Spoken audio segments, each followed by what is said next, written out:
Ay sus, ang arte naman ng hardinera. Not here, not...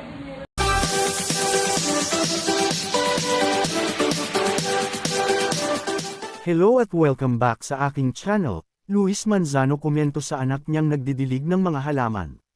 Grabe talaga ang kilig factor sa video ni Luis Manzano habang kinukuhanan niya ang kanyang daughter na si Rosie na nagdidilig ng mga halaman.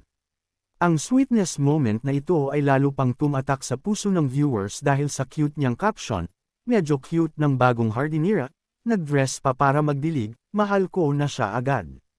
Kitang-kita sa video si Rosie, naka-all pink outfit mula ulo hanggang paa, habang hawak ang isang hose para magdilig.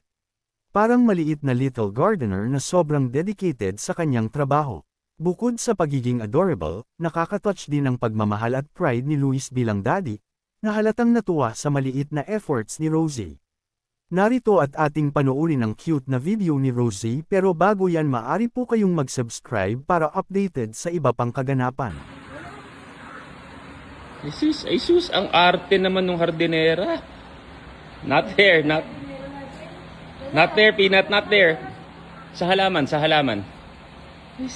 Ay sus. Thank you po. Nakapamewang pa, oh. Ay sus. Ang arte. Ay. When I wash the wax, it will turn pink. It will turn pink? Yeah.